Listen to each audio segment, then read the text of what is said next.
Syria's Prime Minister announced today that most cabinet ministers had returned to work following the overthrow of President Bashar al-Assad. Though some state employees failed to resume their duties, a United Nations official reported that the country's public sector had experienced a complete and abrupt halt.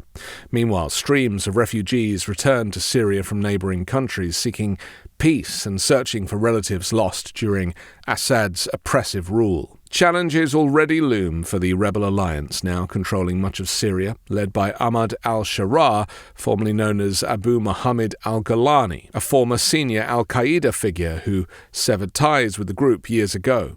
The alliance has promised representative governance and religious tolerance. Today, the rebel leadership issued a statement vowing not to interfere with women's dress, stating it's strictly forbidden to impose any requests related to women's clothing or appearance.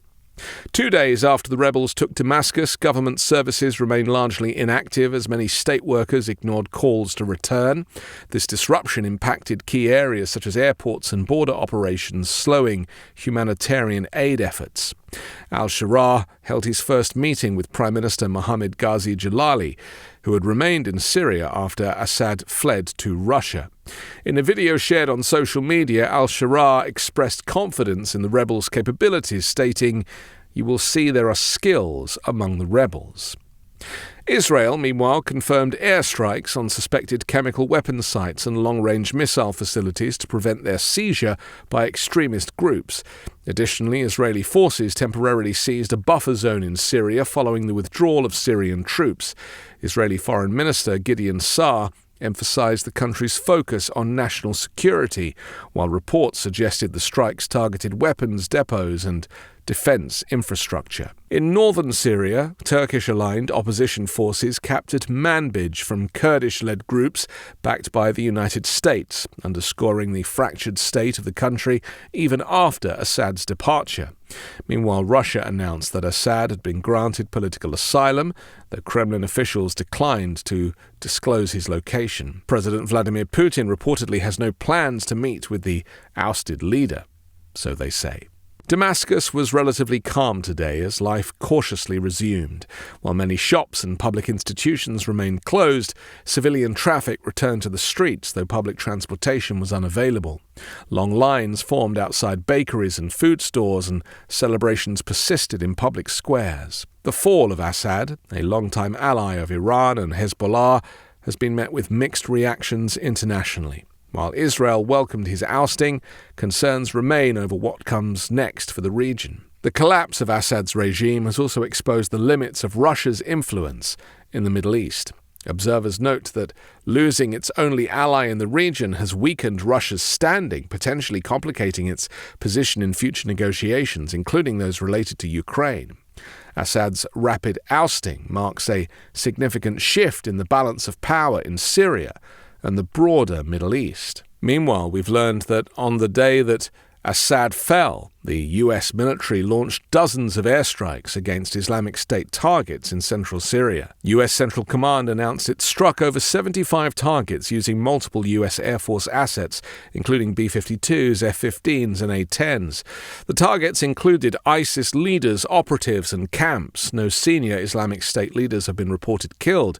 The strike took place just 1 day after Syrian Democratic Forces warned that Islamic State would take advantage of the faltering efforts by Assad's now defunct Syria Arab Army. Assad had been battling a host of insurgent and terror groups since his brutal crackdown on civilian dissent during the beginning of the so-called Arab Spring in 2011. Assad's regime was responsible for imprisoning and murdering hundreds of thousands of civilians during that period. Backed by Russia, Iran, Lebanese Hezbollah, and a host of Iranian-backed militias from Iraq, Pakistan, Afghanistan, Qatar, and other countries, Assad's beleaguered forces were able to beat back opposition groups to northern and eastern Syria before the rebels' latest offensive. The US is working with several other countries in the Middle East to prevent chemical weapons possessed by the Assad regime from falling into the wrong hands.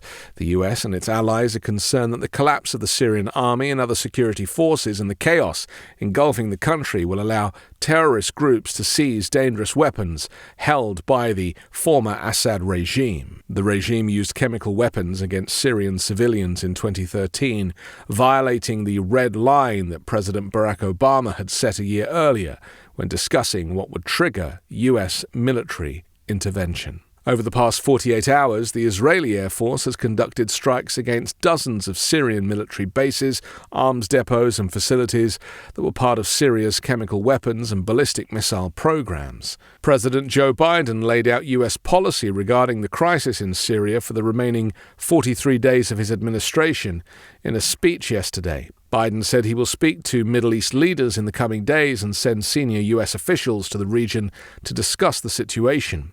We will engage with all Syrian groups to establish a transition towards an independent, sovereign Syria that serves all Syrians, Biden said. I'm Anthony Davis. You can find me on the 5 Minute News YouTube channel and podcast, on Wednesdays co-hosting Uncovered, and on Sunday on The Weekend Show with Midas Touch.